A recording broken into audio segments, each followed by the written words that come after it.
Welcome to my channel English street language school.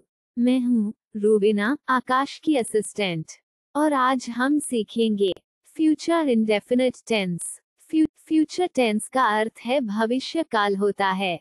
Future indefinite tense को पहचानने के लिए वाक्य के अंत में गा, गे, गी जैसे जाऊंगा, खाऊंगा, नाचेगी या नाचूंगा। इंग्लिश में सब्जेक्ट की संख्या 7 होती है। I, you, we, they, he, she, it.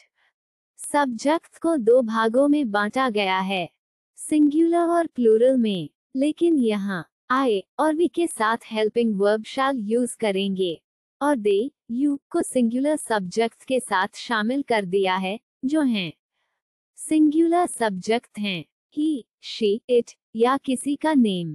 इन सभी के साथ helping verb W, I, L, L, will use करेंगे और सभी सब्जेक्ट के साथ वर्ब की फर्स्ट फॉर्म यूज करेंगे। चलिए अब पहले बात करते हैं वर्ब की फॉर्म क्या होती है। वर्ब की 5 फॉर्म होती है। वर्ब फर्स्ट फॉर्म गो का हिंदी मतलब जाना होता है। वर्ब की बाकी फॉर्म का उच्चारण सुनिए और ध्यान दीजिए, क्योंकि यही रूल सभी इंग्लिश अनुवाद में प्रयोग होने वाला है। अगर आपने एक बार ये सीख लिया, तो आपको दूसरे टेंस समझने में कोई भी दिक्कत नहीं होगी। Verb first form go, verb two second form went, verb third form gone, verb fourth form going, verb fifth form goes. चलिए आगे समझते हैं। अफर्मेटिव सेंटेंस या सिंपल सेंटेंस। पहले बात करेंगे सब्जेक्ट आई, वी के सेंटेंस के बारे में। फॉर्मूला है, पहले सब्जेक्ट फिर हेल्पिंग वर्ब शैल और वर्ब के साथ फर्स्ट फॉर्म और अंत में ऑब्जेक्ट। सब्जेक्ट हैं आई, वी, हेल्पिंग वर्ब शैल। चलिए एक सेंटेंस लेते हैं। हम वहां नाचेंगे, तो इसका इंग्लिश अनुवाद हो जाएगा वी शैल डांस देयर। मैं उससे बात करूंगा, तो इसका इंग्लिश अनुवाद हो जाएगा I shell talk to him. हम उससे मिलने जाएंगे, तो इसका इंग्लिश अनुवाद हो जाएगा we shall go to meet him. मैं वहां खेलूंगा, तो इसका इंग्लिश अनुवाद हो जाएगा आई शैल प्ले देयर। हम यहाँ पढ़ेंगे, तो इसका इंग्लिश अनुवाद हो जाएगा वी शैल स्टडी हियर। चलिए अब बात करेंगे subject they, you, he, she, it, name के सब्जेक्ट के साथ सेंटेंस। चलिए फॉर्मूला देखते हैं। पहले सब्जेक्ट फिर हेल्पिंग वर्ब विल, फिर वर्ब की फर्स्ट फॉर्म और अंत में ऑब्जेक्ट। एक सेंटेंस लेते हैं। वह वहां जाएगा, तो इसका इंग्लिश अनुवाद हो जाएगा ही विल गो देयर। वह चावल उबालेगा, तो इसका इंग्लिश अनुवाद हो जाएगा ही विल बॉयल राइस। वह यहाँ घूमने आएंगे, तो इसका इंग्लिश अनुवाद हो जाएगा he will come here to visit. Ravi TV देखेगा, तो इसका इंग्लिश अनुवाद हो जाएगा रवि विल वॉच टीवी। वे वहां घर खरीदेंगे, तो इसका इंग्लिश अनुवाद हो जाएगा they will buy a house home. लड़कियां वहां नाचेंगे, तो इसका इंग्लिश अनुवाद हो जाएगा द गर्ल्स डांस देयर। अब हम बात करेंगे ऐसे सेंटेंस जिसमें नहीं आता है, उसे नेगेटिव सेंटेंस बोलते हैं। चलिए इसे ठीक से समझने के लिए आगे बढ़ते हैं। फॉर्मूला है, पहले सब्जेक्ट फिर हेल्पिंग वर्ब शैल और फिर उसके बाद नॉट, फिर वर्ब के साथ फर्स्ट फॉर्म और अंत में ऑब्जेक्ट। पहले बात करते हैं आई, वी सब्जेक्ट की। चलिए आगे बढ़ते हैं। सेंटेंस हैं, हम वहां नहीं नाचेंगे, तो इसका इंग्लिश अनुवाद हो जाएगा we shall not dance there. मैं उससे बात नहीं करूंगा, तो इसका इंग्लिश अनुवाद हो जाएगा I shall not talk to him.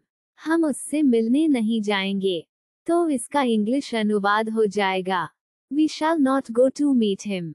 मैं वहां नहीं खेलूंगा, तो इसका इंग्लिश अनुवाद हो जाएगा I shall not play there.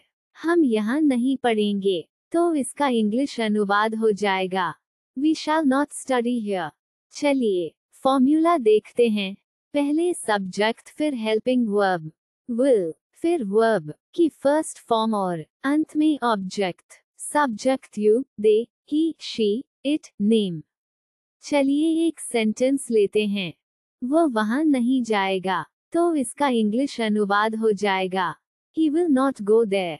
वह चावल नहीं उबालेगा, तो इसका इंग्लिश अनुवाद हो जाएगा He will not boil rice। वह यहाँ घूमने नहीं आएंगे, तो इसका इंग्लिश अनुवाद हो जाएगा He will not come here to visit। Ravi TV नहीं देखेगा, तो इसका इंग्लिश अनुवाद हो जाएगा Ravi will not watch TV। वे वहां घर नहीं खरीदेंगे, तो इसका इंग्लिश अनुवाद हो जाएगा They will not buy a house home। लड़कियां वहां नहीं नाचेंगे, तो इसका इंग्लिश अनुवाद हो जाएगा The girls will not dance there। चलिए आगे बढ़ते हैं। अब सीखेंगे इंटरोगेटिव सेंटेंस। इंटरोगेटिव सेंटेंसेस ऐसे शब्द जिसमें सब्जेक्ट से पहले क्या आता हो, उसमें हेल्पिंग वर्ब पहले आएगी, जो कि शैल या फिर विल हैं। फॉर्मूला पहले बात करेंगे। हेल्पिंग वर्ब शैल, फिर सब्जेक्ट, उसके बाद वर्ब की फर्स्ट फॉर्म, और फिर अंत में ऑब्जेक्ट और क्वेश्चन मार्क। एक सेंटेंस लेते हैं।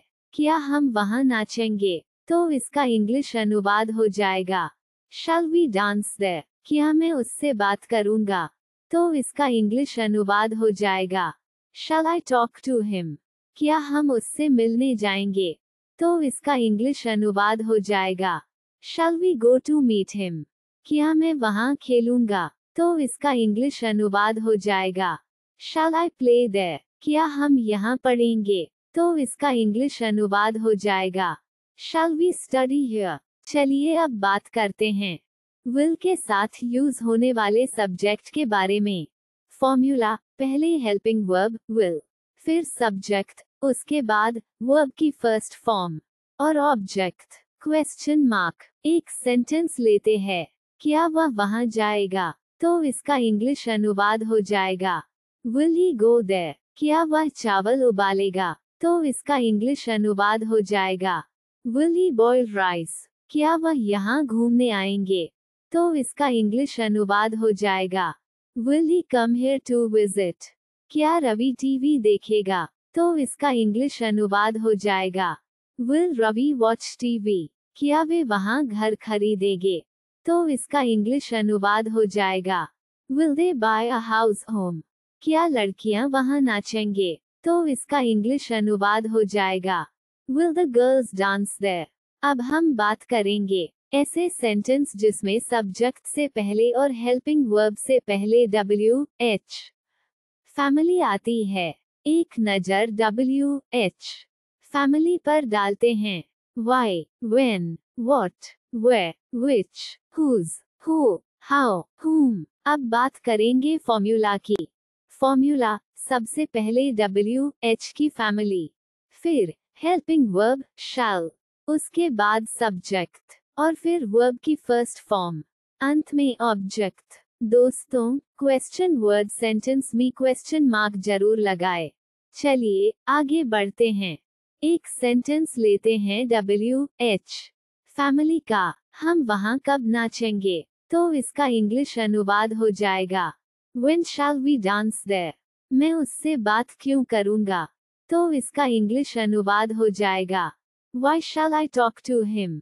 हम उससे मिलने कहाँ जाएंगे, तो इसका इंग्लिश अनुवाद हो जाएगा Where shall we go to meet him।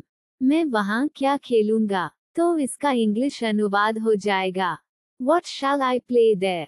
हम यहाँ क्यों पढ़ेंगे, तो इसका इंग्लिश अनुवाद हो जाएगा Why shall we study here। अब बात करेंगे will के साथ होने वाले सब्जेक्ट की। फॉर्मूला है पहले WH फैमिली, फिर हेल्पिंग वर्ब will, फिर सब्जेक्ट, उसके बाद वर्ब की फर्स्ट फॉर्म और अंत में ऑब्जेक्ट क्वेश्चन मार्क। वह वहां क्यों जाएगा, तो इसका इंग्लिश अनुवाद हो जाएगा Why will he go there। वह चावल कब उबालेगा, तो इसका इंग्लिश अनुवाद हो जाएगा When will he boil rice। वह यहाँ क्यों घूमने आएंगे, तो इसका इंग्लिश अनुवाद हो जाएगा Why will he come here to visit। Ravi TV कब देखेगा, तो इसका इंग्लिश अनुवाद हो जाएगा When will Ravi watch TV। वे वहाँ घर क्यों खरीदेंगे? तो इसका इंग्लिश अनुवाद हो जाएगा Why will they buy a house home? लड़कियां वहाँ कब नाचेंगे? तो इसका इंग्लिश अनुवाद हो जाएगा When will the girls dance there? दोस्तों, इंटरगेटिव और WH फैमिली के नेगेटिव सेंटेंस भी होते हैं, जिससे हम अलग वीडियो में बताएंगे। प्रैक्टिस एक्सरसाइज, ये आपके अभ्यास के लिए है, जिन्हें आपको एक सप्ताह तक प्रैक्टिस करनी है, जिससे आपको इनके फॉर्मूला याद हो जाएं। इनके आंसर हम नेक्स्ट वीडियो में अपलोड कर देंगे, जिसके माध्यम से आप चेक कर सकते हैं। अगर आपको किसी भी तरह का डाउट हो तो कमेंट करें। वीडियो अच्छी लगी हो तो लाइक, सब्सक्राइब, शेयर, कमेंट। जल्दी हम आपके लिए बुक और PDF भी प्रोवाइड करवाएंगे, जिसे आप कम समय में रिवीजन कर सके। Thank you for watching English street language school, Akash.